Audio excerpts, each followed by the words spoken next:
Hi, everyone. Welcome to today's episode of our Yale College Voices podcast. And today I have two guests. I have Julia Bakes and Brian Robinson.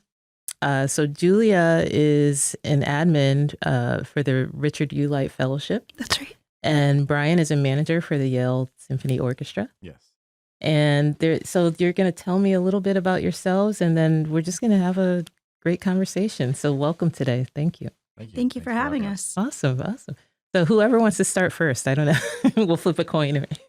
Well, I've been working for the fellowships department since 2011, so it's been quite some time. I am also independently a writer. I have a memoir due to be released in 2025 from Scholastic. And Brian? I love that you say 2011 was quite a long time. Yes. I'm in year 20. This is my 20th season managing the Yale Symphony Orchestra. Wow. Independent of that, I have a degree in music composition and have a rich musical life outside of Yale. And one of the reasons why both of us, Julia and I, are here, because I host a poetry reading at Volume 2, a Never-Ending Books Collective, which Julia is on the board of and is one of the founding members. Awesome. So yeah, welcome. Thank you for agreeing to do this with me today. And it's just great to meet you and hear more about your backgrounds. And I'd love to hear more about the poetry reading.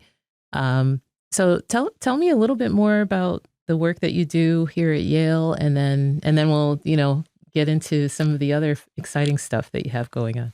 So I specifically work for the Richard U. Light Fellowship, which funds.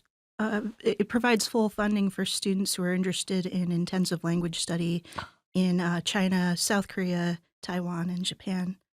It's a really unique opportunity, and we're really proud of the work that we do. Obviously, during the pandemic, we hit some pretty unique challenges because of how impossible it was to go to parts of East Asia. Luckily, that is changing really swiftly, and we have more students going overseas again, and things are kind of reaching a level of normalcy. Nice. We're really relieved about. Right. But it's been a real journey over the last, I don't even want to say how many years. You already heard the date. Yes, yeah. I can imagine. Again, we're really proud of this opportunity that we administer. And That's amazing. And I'm correct in saying that you've been with the fellowship since 2011. That's correct. Which means you've been in 55 Whitney for a while, right? I have. And we haven't met. I know. Prior to that, and again, it's a big building. It's a big building, but that's what's so funny about, we could go years without crossing paths in the same building. Yeah. All these years, because I've been with the dean's office since 2012, and so we haven't even had a chance to meet. So that's what's so great about having this opportunity. And so Brian, do you want to tell me a little bit more about your experience with the Yale Symphony Orchestra? Sure. Yeah, I was just a young buck when I started. Really? I was like 27 or 28. Oh my goodness! I know. It's like almost half my life I've been here, which is startling. Let's just say. Let's use like interesting adjectives. Right. But so I'm the production manager for the orchestra in the real world outside of Yale. My job would be split up as the personnel manager and the production manager and the development person and the marketing person, and it's sort of I just do a little bit of everything. To over 20 years it's been great. I mean, I've been all over the world thanks to Yale University and the symphony. We were just in Mexico in March, and that's something I did not have the opportunity to ever do, which was great. And we're currently, because it's October, we are now prepping for the Halloween show, which I've done 20 of now. Oh my goodness. Wow, that's amazing. But it's been nice. I mean, that Halloween show has really seen some pretty impressive changes over the past few years. Mm-hmm. It's thanks to one of our directors in 2010 who recognized that James Franco was on campus. Mm-hmm. We now have regular celebrity cameos That's as part so of the cool. part of the Yeah. show. Yeah, I need to hang everything out is- more with the YSL. yeah. Oh yeah, we're pretty cool. Yeah. We're definitely very cool people. Yeah. Oh, that is definitely cool. So tell me, that's so cool, and it's interesting that you say like you came aboard when you were 27. Yeah. What brought you to Yale? Oh God, that's like a real answer. Yeah. So I have had let's just say a nonlinear path. Mm-hmm. When I didn't like just graduate high school and go to college and go to Mm-hmm. grad school and Mm-hmm. yada yada and get a job. Mm-hmm. I had to drop out of college after my freshman year. I took like 3 years off. I had to like bum around Guilford, Connecticut and work in a video store. Mm-hmm. Finally got sick of that and moved to New York, Mm-hmm. worked at FAO Schwartz Oh, wow. on Fifth Avenue, and then got sick of that and then went back to music school to finish my degree. But by then, I mean, I was like in my mid-20s. Wow. So because I was in my mid-20s, I was pretty serious with my girlfriend, and we got married while I was in school and had our first child my senior year of like at graduation. I carried a Aw. 2-week-old and a baby Really? Bjorn, Oh, that's so cute. up to get my degree. That's So definitely cool. actually, I don't know if I carried him up to receive it, but I know I was definitely You were like holding rocking him? him, Yeah. like, in the church while we were all at Oh, wow. at commencement. Uh-huh. So because of those circumstances, because of like the reality of living in New York City with a child in Yeah. a 300 square foot railroad apartment, I had to look elsewhere. I Yes, had to yes. figure out what I was going to do. Mhm. And I kind of lucked out. I have family in Guilford, Mhm. and we were staying there for a week just to get away from New York for a little bit. And I just started job hunting. I went on the Yale Stars site and just thought, well, let me see what I'm qualified for. And this administrative associate job came up, and I was like, I can do administrative work. I've done it before. And it turned out to be actually an orchestra manager job, Wow. which I was like definitely qualified Yeah. for. I'd already done orchestra management in New York with small contemporary ensembles and orchestras. And it just sort of was a weird kismet. I was like, this is very, very strange that this is the first job listing I applied for. And so I got the job, and next thing I know, we're here, and 20 years later. and 2 more kids, and Wow. I'm entrenched now. Yeah.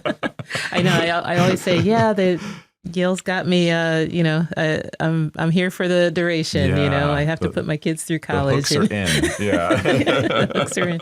And so Julia, what brought you to Yale? My story is also a little unorthodox. I actually we work at 55 Whitney. Right. I lived at 75 Whitney Oh for a my very long gosh. time. Really? In my early 20s. Uh-huh. And I used to work for Covidian. I worked in their health center, putting together programs, and Wow. I was laid off. Mm-hmm. And for a while, I was working underneath my apartment at a Vietnamese restaurant that no longer exists for my Okay. landlord. Oh, wow. He was helping me out, Mhm. and Because that's like right at the corner then. yeah. Oh, wow. Yeah, I think it's steamed. I can't remember. I want to say steamed, but Yeah. it used to be a restaurant called Pot of Pho. Uh-huh. And I worked there. Don't tell anybody, but a little bit under the table. Uh-huh. I'm sure nobody will find out. Right. And I waited on a gentleman who was having a meeting with a student, and I heard him say that they had just lost their administrative assistant. My ears went up, Yep. and I spoke with him for a little bit, and he encouraged me to go on Stars and apply for the job. It wasn't on Stars when I looked, so I proceeded to be a little creepy and stalk him on the internet, and I emailed him my resume independently. Nice. And I ended up getting the job. So, shout out to Kelly McLaughlin, who Wow. is my hero. Really? Yeah. Oh, that's so neat. So Kelly was the one who was in the restaurant that day? Yeah, Kelly was the one I spoke to, and Oh my he was the goodness. director for the Light Fellowship at the time. Oh, wow. So he took a chance on me, and Yeah. I will always appreciate it. Oh, that's amazing. That's a nice story, especially when someone takes a chance on you. And like you said, you had to stalk them a little bit, but Yeah, that was probably the perseverance was probably what helped. I think it could have gone either way, but Yeah. luckily, He could have been creeped out. Or, Yeah. Yeah. you kind of toss a coin on Yeah. a decision like that. But Oh, that's awesome. So yeah, I'm curious. So you've been here since 2011, and Brian for 20 years. Mhm. So that's 2003. Wow. And so how did you meet each other? How did your That's a really good question. paths? we inhabit a lot of the same social circles Yeah, I in New think Haven that's- because we're both townies. like, Okay. unabashedly. Mhm. And well, Brian is very active, as he said, in the music scene, Yes. and in general. I saw that. And so maybe it's easier to tell you a little bit about how Volume 2 started. Sure. That's the space that Mhm. that we're holding Yeah. the poetry night in, or Brian Absolutely. is holding the poetry night. And Mhm. so Never Ending Books is it's a little shop front on State Street Okay. that for the last 4 decades or so has been a free bookstore. Mhm. And it was run in the 80s and 90s by a different collective. Mhm. And that set of people kind of gradually fell away from the project Mhm. until it came down to a gentleman named Roger who was running the shop for a very long time. Okay. Just a completely free bookshop, donation-based, Mhm. a little chaotic, Really? yeah, as you can imagine. Right. But it was also an event space, so it Okay. was this really accessible space that like anybody could come in and put on a little show if you just Wow. ask Roger. Really? Yeah, so Mhm. my friend group was often putting on like little comedy shows Mhm. or like music sets, just kind of low stakes because he wasn't charging. Mhm. So you could get this really creative experience that you can't get really anywhere else in New Haven aside from super underground like basement shows. Wow. And when the pandemic hit, Roger obviously was facing some real financial challenges, Mhm. and he kind of decided that he wasn't going to run the space anymore. He was going to shut it down, and everyone who had a really emotional connection to that space was Mhm. really upset. Mhm. We didn't want to see it become like a Panera. Yeah. Right. So we got together. Sam Mashaw is the person who initially had the idea that maybe we could take it over as Mhm. a new collective, and it seemed kind of far-fetched at the time, but it really came together, and we were able to save the space. We really revamped it. We now call it Volume 2 at Never Ending Books, just to Okay. kind of differentiate it from Roger's original project. Mhm. And we managed to keep the spirit of it alive. It's totally donation-based because thanks to Yale's Dwight Hall's what's the word? They were our financial backer. Oh, really? And because of that, we were able to apply for and ultimately achieve legal nonprofit status. So that means we can participate in national fundraising efforts like the Great Give, Mhm. and that Mhm. helps keep us alive. Mhm. And we have a lot of really generous donators too. Mhm. People will come through and they'll throw $5 or $10 in the box, and Mhm. everything is pay what you can. And that means there are really low. It's an easy place for anybody to have an event. Yeah. So it's obviously completely volunteer run. Mhm. So a lot of us will have one night a week that we run the space. Okay. And my night's Tuesday. Oh, okay. And we didn't have a consistent event Mhm. going on Tuesday nights. And Brian had been talking about it. Brian can give a little background on his really extensive experience with open mics. So first of all, we knew each other cursorily, but I think the real moment we got to know each other is when my son flipped you the bird. That's right. Oh, no. Oh, it was the coolest thing ever. I was so impressed. I was like, that kid is so cool. My son was not having a great time, and he was in a very bad mood, and Jules just passed me on the street as we were getting into our car, and Oliver just like turned around and was like, and like flipped her the bird. And she messaged me like the next day, she's like, did your son flip me the bird? And I was like, I'm so sorry. She's like, no, that was awesome. That was fantastic. And I'm a sucker for kids flipping the bird. Well, what can you say, right? Yeah. And we have a couple of mutual friends too. Right. I think Val McKee is the one who I think we knew closest, you know, and I think I met you through there. But yeah, so my pandemic experience was probably just as interesting as everyone else's. A lot of self-discovery and, you know, a lot of free time to figure out what, you know, your life was about. And sometimes or not about. Exactly. Well, yeah, really. Right. Figure out what's out there. So when I was living in New York, and you know, I think around the time I was working at FAO, but before I went to music school, you know, the cheapest way to make art was poetry because it's just a Rite Aid notebook. You know, it's really it's like a cup of coffee at a diner and you know, sit down with a notebook and look around you and write a poem. I mean, it's like the easiest thing in the world.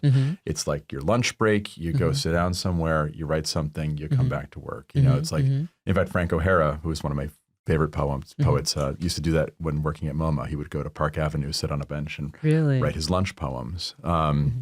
So as a poor New Yorker, I mean, you know, I couldn't afford to be a musician. That's expensive. Instruments are expensive.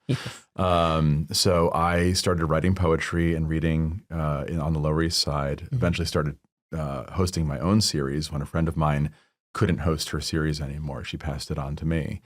And I did that for about a year, year and a half. But yeah, then, you know, life happens and you move on. But a friend of mine had you know, Sony Handycam for a lot of those readings, and had been going to a lot of readings around the Lower East Side, you know, videotaping everybody's stuff. And I had the presence of mind, like in 2005 or 6, to ask him for copies of those. And he gave me just my stuff, which I'm a little disappointed. I wish I had like more, you know, everyone else's too. But during the pandemic, you know, to bring it back full circle, I went to Milford Photo and had them digitized. Just to see what was on them, because I didn't have a VCR anymore. And as I'm going through them, I was like, oh, you know, I should put these up on YouTube, you know, just as as the historian in me was like, even if it's like the worst poetry ever, it's an archive of what the late 90s were like on the Lower East Side. Like you can see like this little crap coffee store and like, you know, like the weirdos and everything and the incredible kind of like freedom that we all had at the time. And so I posted them up on YouTube, and then I, you know, got in a little itch, and I turned to my girlfriend and I'm like, I think I want to host a poetry reading. And she goes, of course you do. She knew me too well already. She was like, I know you want to, you're probably going to do it. So I wrote Jules. I'm like, I know you've got, you know, this, I know you just took on volume 2. I don't know if you have one yet, but I was thinking about hosting an open mic poetry reading. And she was like, immediately, she's like, we want an open mic poetry reading, but we don't have an MC yet. Oh, wow. So it kind of like, it was like a Reese's Peanut Butter Cup commercial. Yeah, it was like, it was like, you know what I'm talking about too, right? In the 80s, those Reese's Peanut Butter Cup commercials, you know. It's like they come together. The your peanut chocolate's butter, in my the peanut chocolate. butter. Yes. Your peanut butter's in my chocolate. Yeah. Perfect combination, right? My son always says, "Who invented it?" You know, who invented peanut butter cups? Frankenstein, if I remember correctly, from that ad. It was like a mad scientist. And, I assumed it was Mr. Reese. Right. Exactly. That's so really cool. we started that in July of 2022. I was like, please do Tuesdays. Yeah, because that was your night. Yeah, right? I host that night with my best friend Barbara Wolf, so she helps us co-host as well. Yeah, right? yeah. Oh, that is excellent. So I'm curious how you know, when you started doing the poetry nights, how did you have any issues attracting folks during the pandemic, or it's hit or miss. I mean, like it's a really strange ebb and flow. You know, when I started it, I went to all my usual suspects that I knew in town. You know, I mean, I have friends who are poets, and you know, so I reached out to them and said, I'm hosting this reading now. We're doing an open mic. I mean, I had Brian Slattery like at the first reading covering the opening reading, and like there was like 2 other people there. You know, it wasn't you know a big crowd. We've had a lot of coverage in the New Haven Independent. It's been great. And, really? they've been really, really supportive. Yeah, awesome. and we just had a great write up this morning in the arts paper. Really? A part of the Arts Council, the arts paper. I didn't know that. Congratulations. Yes. Yeah. Lucy Gelman just wrote a very extensive article about she's the great. book and about the reading. So Nice. that's been lovely. But yeah, it's interesting. I mean, you know, how much like marketing do you do for a free poetry reading? And this sounds really hippie and hokey of me. And I don't, you know, I like to think that I'm more grounded than this, but like there really is this wonderful sort of like, if you build it, they will come kind of thing, you know. It's true. I'm really just doing 80s references Yes, today. yeah. You know? This is your I love it. I love it. Yeah. I'm an 80s kid, so Exactly.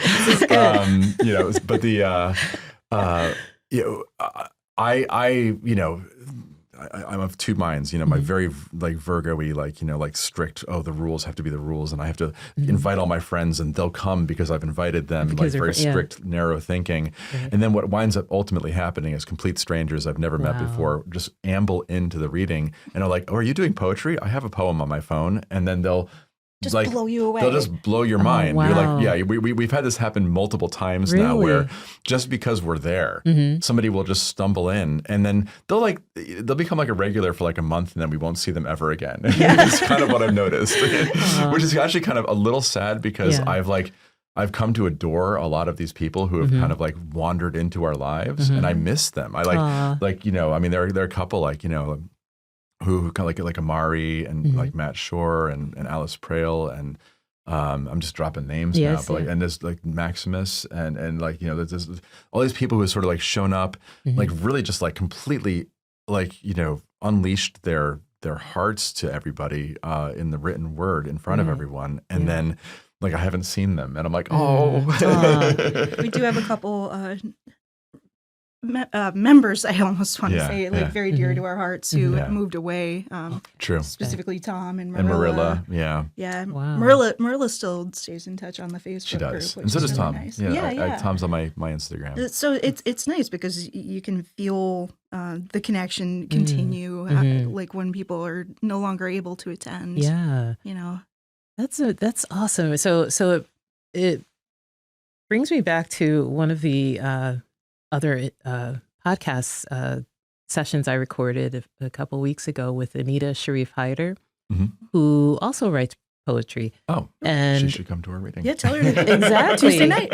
Yes, and you know what's so funny about this is Anita and I had a conversation about, wouldn't it be nice to, you know, things I didn't know about you. I didn't know that you had poetry night, and then I didn't know how, you know, you have this community of folks who enjoy poetry night. And we were thinking, wouldn't it be nice if we found more staff who were, you know, interested in this and wanted to come together to share, and how it would bring that community you just mentioned into Yale College, or, you know, Yale College staff, and how interesting that would be. So just something to keep in mind. I don't know, you know, well, maybe we can all connect. Already established, there's you a know. space. So anybody who's interested in coming down that's and, really cool. and testing the waters, it's you know, I'm a complete dork about poems, and I will like, you've seen me do it. I get really excited, and I'll start like, you know, like beaming when I hear people read. That's the kind of environment it is. I mean, and really, you know, the weirder the better. I mean, you know, we definitely appeal to, you know, to everyone, right? It is still kind of a chaotic space, but in a really good way. In a good way, Yeah. right? Like a family. It sounds like a family, really. And that's what's, you know, beautiful. Well, to me, what the beauty of poetry, it's therapeutic to write, but then it's also that nervousness of sharing it with someone. You know, it's one thing to get it on paper, Yeah. but then to share it with whether, a small audience or a big audience, and you're opening yourself up. It's, you're Yeah. being vulnerable. In that part, I think must be an amazing feeling to go to your space and then share with everyone there, and to have that, welcoming feeling from the audience. Oh, And absolutely. Yeah. that's awesome. And I was like, wow, this would be beautiful to have in amongst our staff, to have that connection that we don't, we do our jobs, we come in and do whatever we do, but we don't have that connection in the same way. Of course we're, great job, or whatever it is that we do in our daily work. But I was like, wow, that would be really interesting to have, staff who are interested in poetry night and have, either come to your space or, wherever on campus, and, have that, have that community building. So I was wondering if you could tell me, you mentioned a bunch of things, because I know you have a bunch of things coming up with your space, and I was curious, before we get to that though, you mentioned Dwight Hall helping you out with funding, and I wasn't even aware that is a possibility. So I was curious if you don't mind sharing a little bit more about how that happened, or how one goes about gaining support. Sure. So, another founding member, Elena Augusevitz, has a lot of experience with nonprofits, Mhm. and I wish she was here. She could speak to this a lot Mhm. more in much greater detail Sure. than I can. But I do know that in order to pursue nonprofit status, you do need and I'm still forgetting what the phrase is, but it's a financial support source, like Okay. not a source of funding so much as like a backer. Mhm. And again, I'm not the one who can speak to that, unfortunately, but I do know we got assistance in that capacity from Dwight Hall, Wow. and we're obviously incredibly grateful for that Yeah. support. That was the leg up that we needed. Wow. Um, That's amazing.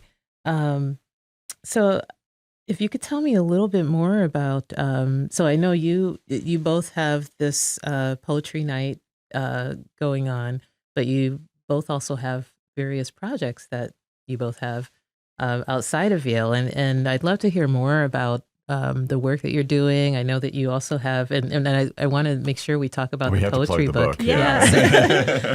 So why don't we plug the book, and then you could tell me more about your individual projects. So I have the book here.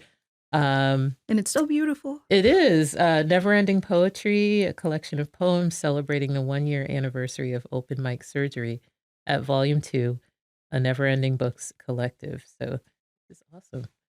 So yeah, if you want to, and I'm gonna hold up the book there. So sure, tell me more about the book. Sure. So I was very impressed. We made it all the way through a year, and I mean, really, because I mean, it's sometimes sometimes you start a thing and it doesn't take off, but this did, and it kind of grew. I mean, by January, I started inviting featured readers from out of town to come and read. So I've had poets from Massachusetts and New York come down, and give featured sets, and that was just to kind of grow the community and also expose our local folks to other people and other people to New Haven. And it it's funny when like 2 or 3 of our features, they were so nervous. They would tell me they were like a little nervous about what the space was like. Is this going to be a good? The second they walked in, they're like, "Oh, this is fine." Really? Like it was this almost you could feel the sigh of relief when like Simeon or John came in or Michael. It was sort of like they're like, "Oh, this place is fantastic." Great, And they were very excited. So. It has a special kind of magic, and I'm glad we get to share it. But The vibes are very good. the Really? vibes are great. Awesome. But for a year we've been doing this, and it's had a really healthy life, and we've had some really amazing poets. And one thing that I observed, just as somebody who's inside and outside institutions and the system, as it were, is that some people get very lucky, Mhm. and they have a chance, an opportunity to get published, or to get seen and or heard. And yet here we are with this open mic where random people wander in with just beautiful poems that otherwise no one would know about. Yeah.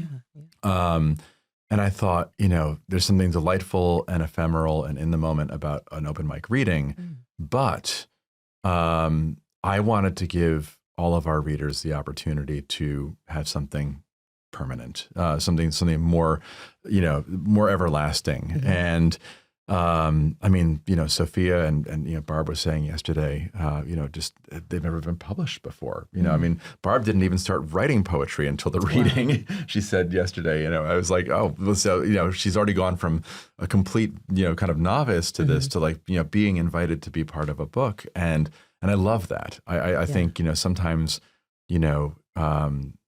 it's like Groucho Marx saying, I'd never want to be a member of somebody who, something, what was the I wouldn't want to be a member of a club that would accept me. You're right. Yeah. Something like that. Yes. I guess there's a weird corollary to that where, sometimes you have to make your own club, you have to make your own, own space. Right. You can't, I see this as a musician and as a writer, you can't wait for, a record label to reach out to you and say, we want to, sometimes you have to, put your stuff out. Make it, yeah. And that's really what's going on here with this book. Wow. Is I really wanted, and in a very kind of, I don't know, anarchic way, I didn't want to put a lot of rules behind it, except you just had to have read at the reading before. So I just reached out to everybody that I knew that I had contacts for, and I said, I'm putting out this book. If you want to be a part of it, send me 2 poems. And that was like the only, everyone is their own self-selecting, they've picked what they want to contribute. And I thought we'd have like a 20-pager. I'd photocopy on on 11 by 17 paper and fold and staple it, and we wound up with like 48 pages worth of poems. Great. Yeah. So I thought, well, this is good for, we can perfect bind this, I think. And I was very excited about that because I got to nerd out about doing layout and design, and it looks great. Yeah. I'm really excited about how it turned out. I was great. very kind of nervous about it, but so for those who would like to check out the book, where do they find it? So I have an Instagram page called, the handle is Poetry, the number 4 and Cowards, Poetry for Cowards. Poetry for Cowards. And it's only because Open Mic Surgery was already taken. Open Mic Surgery is the name of the reading. And I was very upset. It's like the internet has to solve this problem of people who have an account and then it dies, and then for 3 years they're still holding on to the name. It's like, Open Mic Surgery is not doing anything with that account right now, and I'm here. Anyway, there's a link on that Instagram bio with the order form for it, so you can pre-order it. Okay. I've already submitted a print run. We're going to print like 200 copies of it. And then I'm going to see about placing it in stores around town. We're going to go to Best Video and see if they're interested in having a few copies. Maybe Gray Matter Books would. I have to be a salesperson for a little while and actually pitch this thing to people and kind of get them in stores. Yeah. Some of the public libraries have expressed interest, which is great. So the New Haven Public Library System, you might be able to pick it up there, which would be very exciting. So if you're interested, by all means, if you want to guarantee, a copy for yourself, order one through that link on our Instagram page. Oh, that's so awesome! Congratulations, that's amazing. And when we have to all take a selfie, by the way, before we leave the studio. So and make sure I tag the. Poetry for Cowards. I like that name. Thank you. It's a poem I wrote back in the 90s. I was, in my 20s, and when you're in that lovely you're like self-deprecating, self-hating, but it's cool, But it's cool, right? So I had a poem about how poets are just the worst. We are the worst, absolute, horrible human beings because we decide to express our emotions in writing and then read them at poetry readings instead of actually talking to people, having conversations. Yeah, instead of having conversations. No, that's amazing. Wow. See, I wouldn't have known until we had a chance to talk today about this. So this is great.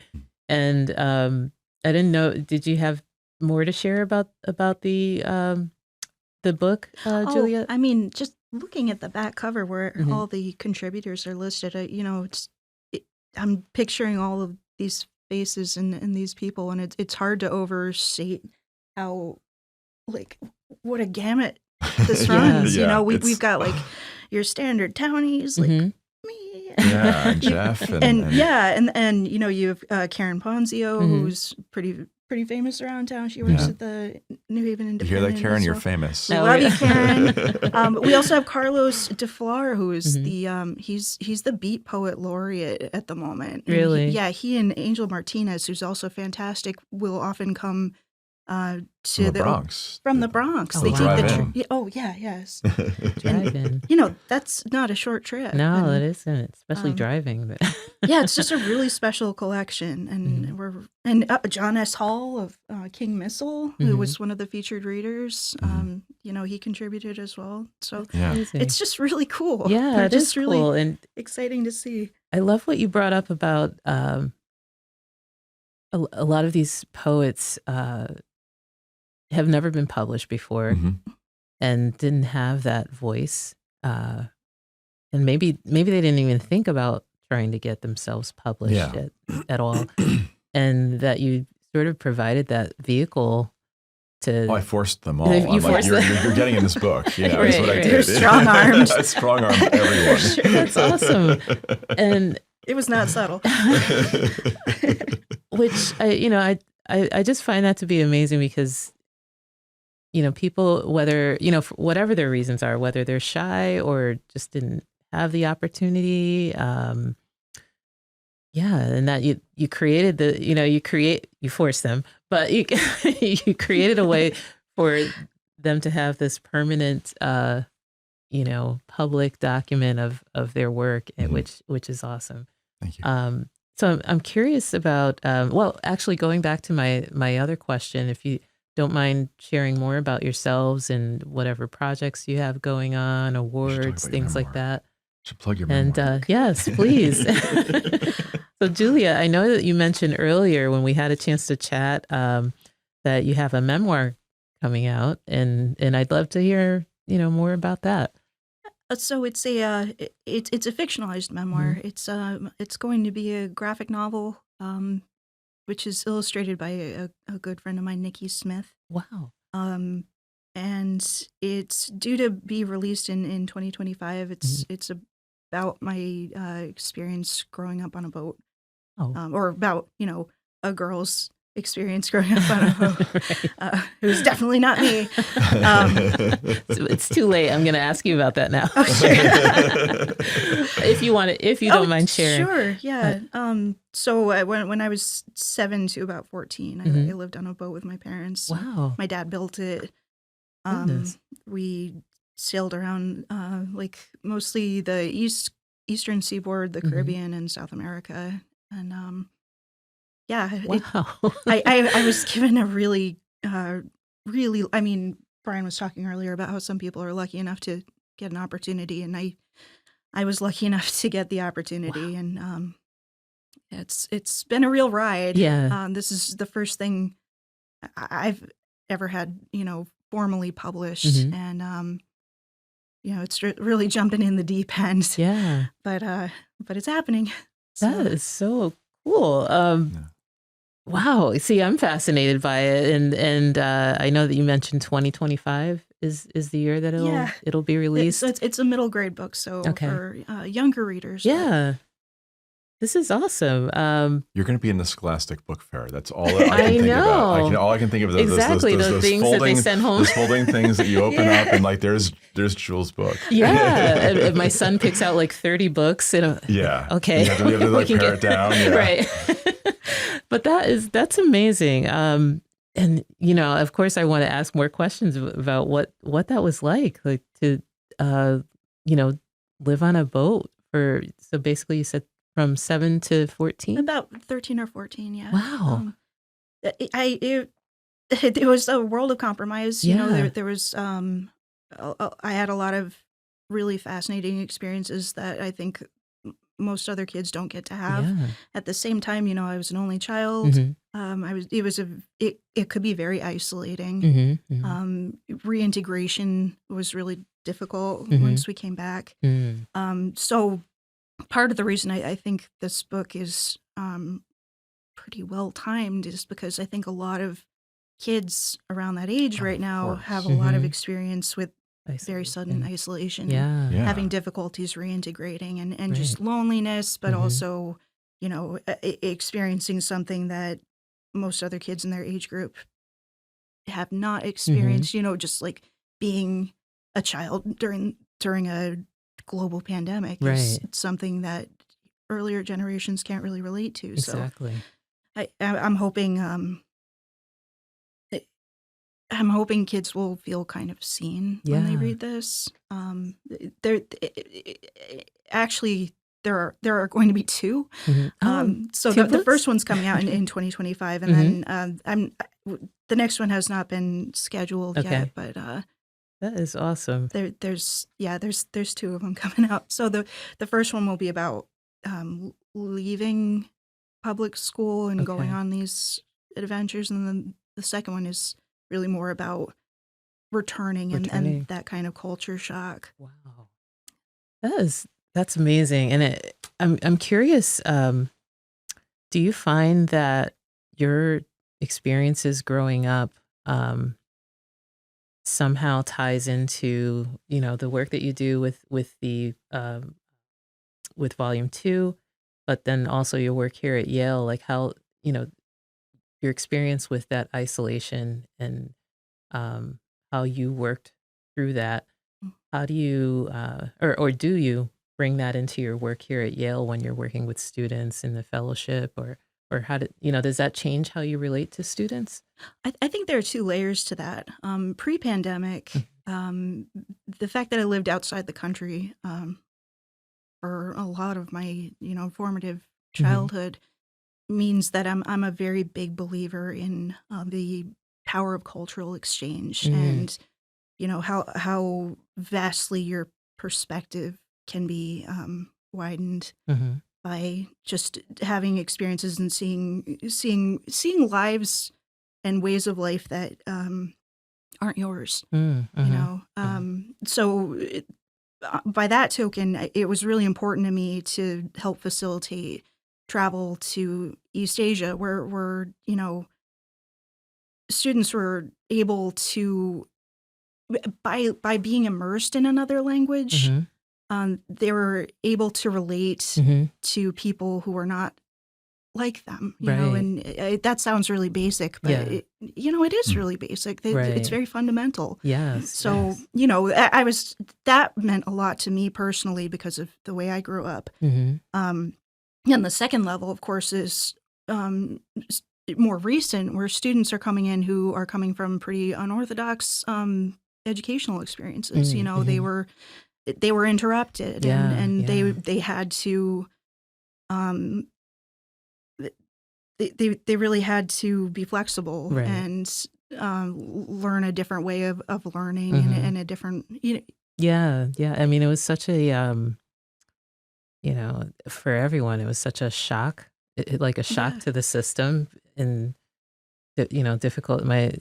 As we all did, our kids had to adjust to this whole strange way of learning, which was not, it wasn't yeah easy. So I can imagine what you mean, by students having that exposure and figuring out how to work through that isolation. And hmm then you have all the other stuff, right? Like the, technology, the, hmm you know, um, uh, being able to communicate with others, and all of these things that really, some students really had a hard time connecting. yeah And still, like we're still seeing the after effects of all of absolutely. this. I don't think it's an exaggeration to call it a kind of trauma. Yes. Yeah. I totally agree with you on that because it was, for example, my own son was going through, about to start his senior year of high school, and and all of our ideas of, oh, here's your senior year of high school, and all of these things you get to do, and it's like not happening, Yeah. yeah, it was difficult, and Yeah. like still seeing the after effects of that because of the friendships that kind of started forming, and then the abrupt, like, Mhm. yeah, we can't see each other, Absolutely. and Absolutely. it's like the critical time for students just to have that community and relationship building and all of that stuff, and yeah, it was, and you still see the aftermath of that not happening, and Yeah. then and now they're moving into college years, and now it's like the shock of, oh my gosh, now we're sort of going back to normal, but what was normal? Yes. Mhm. Yeah, Because they didn't totally. really experience what was normal. And Right. there's And a level of confidence that yeah. seems to be kind of missing, Hmm. and it's going to take some really specialized catching up, you Yes, know. yes. That's amazing though. I love, so I can't wait to see your memoir. So you'll have to make sure when it's released to share Sure. it with us, because I can't wait. And like you said, I can't wait to see that scholastic Yeah. Mhm. that when they send home those things, and to open it up and see your book there. So It's that kind of a deep-seated dream come true, you know. really, that's Yeah. awesome. Yeah, so congratulations on that. Thank you very much. That's really cool. And I'd love to talk more about, just your journey into, and we probably won't have time on our episode, but just your journey into how did you even get that project started? And Oh, it's yeah, it's a long story, it right? is. It's also Yeah, also an unusual journey, but really. yeah. Yeah, maybe we'll have a part two, part two episode. Um, but yeah, so Brian, why don't you Mhm. tell me more about your projects? And I mentioned to you earlier, like, You found of my course, YouTube page. yes, your Yeah. YouTube. I Googled you and found all the awesome I'm fired. videos. It's over. No, not at all.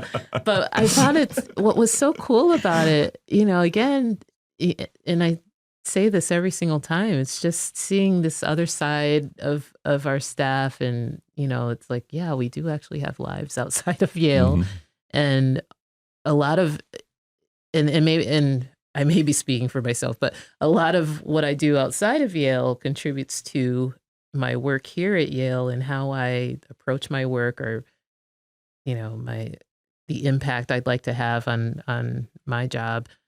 So I'm just curious if you'd like to share more about your projects, and also how that feeds into your work with the Yale Symphony Orchestra. I almost hesitate because I feel like if I share all the projects that I'm involved in, I'm going to sound like a crazy person. Oh no! There's a reason for that. Well, yeah, I guess there is some validity to that, but Right. but also it also sounds like I mean a lot of the these quote unquote projects have spanned for me years or decades Mhm. of like putting them on the back burner and revisiting them for a little bit, and then Mhm. putting them away and Mhm. revisiting them until they materialize. Right. But yeah, when I was in New York, I went to Mannes College of Music, got my undergraduate degree in music composition. Um, my impetus was that I wanted to write rock music, but I wanted to know what I was doing. So because I felt that might be my edge, Mhm. my little thing. Like, I'm the guy on the rock scene who can do counterpoint, and I can like do like figured bass. Yeah. But I also learned a lot about like writing for other instruments. I Wow. was terrified of the strings because I was Mhm. not a string player. I was a singer. Okay. And I fell in love with string quartet writing in Really? such a way that I started a string quartet rock band. Oh wow. Called the Tet Offensive. It's great. Is it? Yeah, thank you. That's awesome. It's basically replacing the guitar and bass with a string quartet. So it's Okay. drums, string quartet, and I Mhm. sing over that. And it almost like started as a challenge because poetry kind of types into this. My friend David Kirschenbaum, who's a publisher in New York, used to host these readings / music events, and he was short an act covering Nirvana's Nevermind, and he said, well, you're in music school. Why don't you get like a string quartet together and cover one of the songs, you know, and you can do it all like slow and, you know, and you know, I realized that the preconception of string quartet music for people who aren't as involved as I was that it's very peaceful. It's Vivaldi, which actually Vivaldi is actually pretty kick-ass. But it's like, you know, it's like very peaceful background dinner music, you know? And I'm like, oh no. That's like not what we are. These people have not heard Ligeti or Bartok or Shostakovich or any of these people who, for me, like this is visceral, you know, like gut busting, completely rip your heart out music. And I took it as a challenge, and I started a string quartet rock band where we did not do anything nice and peaceful. Everything is very, very edgy, very hard. It's it's almost like my punk music, you know, is through a string quartet. Really? So I have a whole, you know, thing about that, which we don't have time for. You're right. I think we need a part two. I've been doing that since 2003 or so. But I started writing originals in 2009, playing around. But you know, life keeps happening. Like, you know, keep having kids. I don't know where they come from or how that happens. Right. But it just, you know, it's just this weird thing. They appear. These kids appear. You know, job is very involved, and you know, I'm working very odd hours on the weekends and late nights. So I have to put things on pause and revisit. And the pandemic was great. I because of that available time suddenly, you know, at home, you know, I booked a recording studio and we cut an album, and it's sitting on my hard drive waiting for just waiting to be distributed. Nice. But so that's one project. The YouTube page you found is my other personality, Brian Ember. I put out an album right before the pandemic of very, very sad songs that were about my divorce. So, but I did it in a, you know, I sort of, because I grew up around Queen and the Beatles and, you know, Radiohead and Jeff Buckley and sort of Pink Floyd, that influenced this, you know, this sound. And I created a very weird, like late 70s album, you know, with a contemporary spin.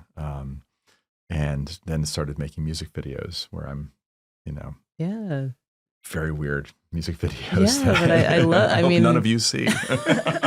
Don't go to YouTube. Definitely don't go to YouTube and look it up. And look up Brian Ember. Yeah, you'll see me in a way you maybe did not expect. You've also been on stage. I've been on stage a lot. I saw some stage clips and Oh, I love the opera. Yeah, I started singing opera, which is that's amazing. Just casually drop that. No, but you know, that's another. It sounds like I'm a crazy person. Like, he can't do all of these things in a quality way, and like, you know, but it's sort of what's happened post pandemic and in my 40s too. More than anything else, is just that like I kind of have nothing to lose anymore, and so all these things that I've put on the back burner for all this time, I'm just going to do it. Just do it. You know, I've written all the music. It's already done. It just needs to be made. And so it looks like I'm having this like huge like thing creatively, but it's not. It's like 30 years worth of material that I've been like, you know, sitting on, and I'm finally just tired of sitting on it. That's so cool though. I mean, to have,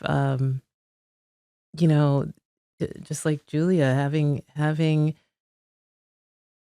a story or having all of these things, like you said, you sort of captured yourself in time over the years and packaged it, put it away for a while. But what's really interesting is pulling it back and like you said, it's hopefully soon you can sort of share it, you know, share it with the world. So wow, that's really interesting. And what I did love about the YouTube channel that you don't want anyone to go to, don't do it. Don't do it. But you know, the visual, you know, it was really cool. I love I mean, it was the color, you know, the combination of just the, you know, the colors, the visual, the lyrics to the songs, and pulling that all together. I mean, I thought it was actually really cool. So thank you. Yeah, Yes. absolutely. And so now we only have a few more minutes, believe it or not. So I wanted to hear more about how you feel that,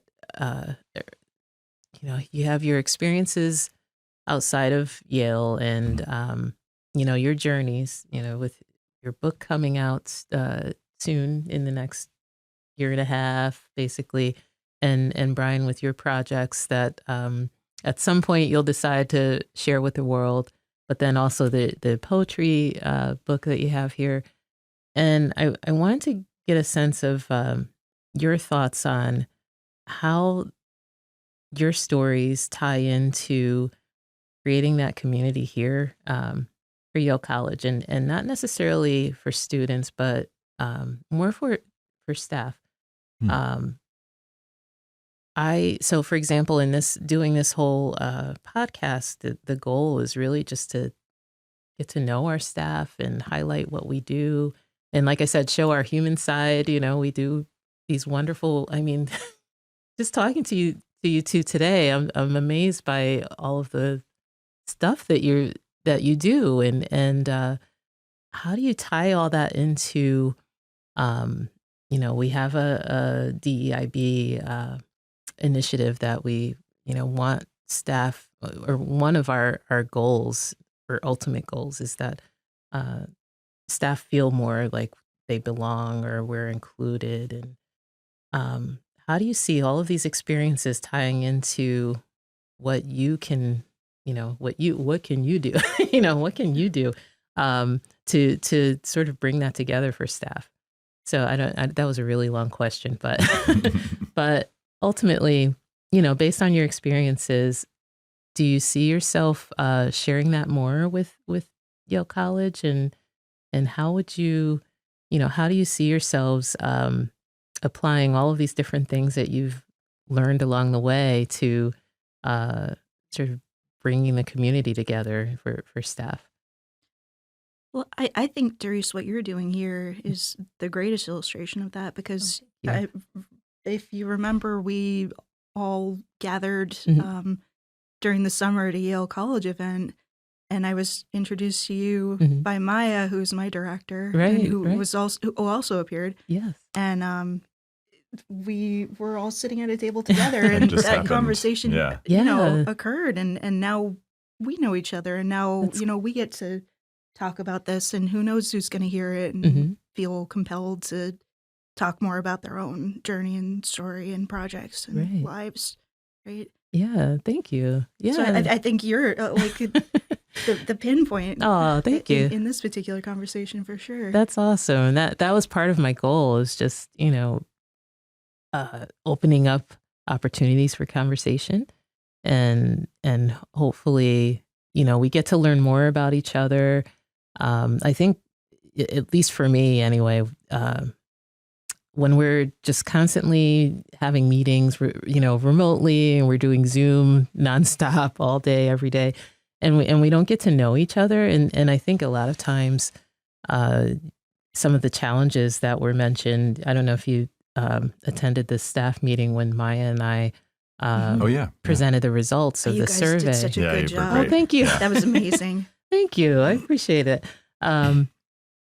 You know, sometimes sometimes I feel like it could be so simple. You know what I mean? Like Mhm. certain things can be so simple, and it's how it's just our interactions that can make a difference Mhm. in how staff feel, Oh, and how absolutely. people It's feel. the same way this book, I Mhm. kind of I forced a whole bunch of people to, come out of their shells and be Right. published in a book. You're Mhm. kind of doing this with this, podcast. Yeah, it's Right. the same Thank you. impulse, right? It's Yeah. the exact same impulse. Yeah. Thank you. There's your metaphor. We closed Yeah, it. we close it. Full circle. Circle complete. Circle complete.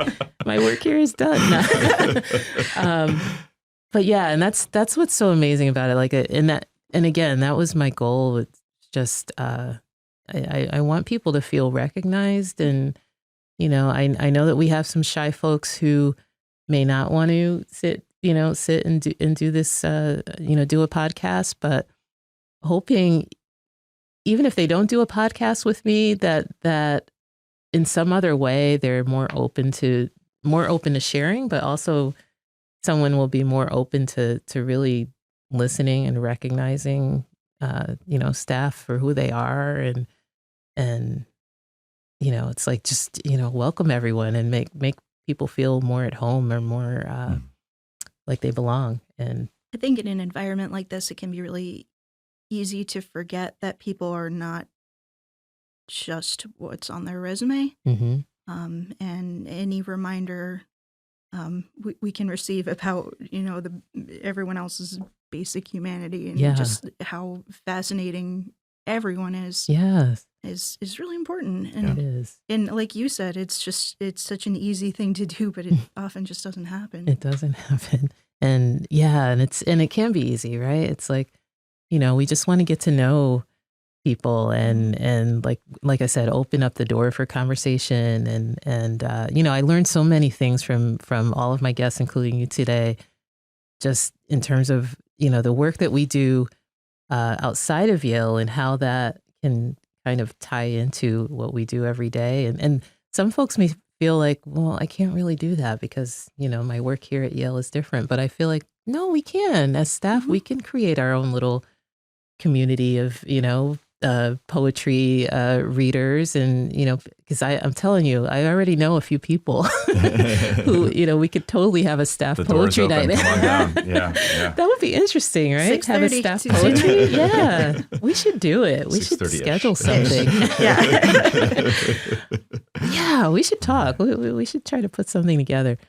Well, of course, we're running out of time, and I just want to thank you both again today because this was amazing. I loved getting to know you more, and I hope it doesn't stop. And I really look forward to hearing more about your projects, even after the podcast is published. So keep in touch with us, and just thank you for being willing to meet with me today. And Well, thank you, No, Darice. thank you so much for having us. We're so grateful to be here. Yeah. absolutely. And so, of course, I have to do my plug. We're going to publish this very soon. We're on Spotify, we're on SoundCloud, also Apple Music, and don't forget to check us out on our Instagram page, Yale College Voices. And just thank you very much. It was wonderful getting to know you, and best of luck with your upcoming projects. And we're going to end here today. All right. Thank you so much. Thanks, Thank you. Darice. Appreciate it.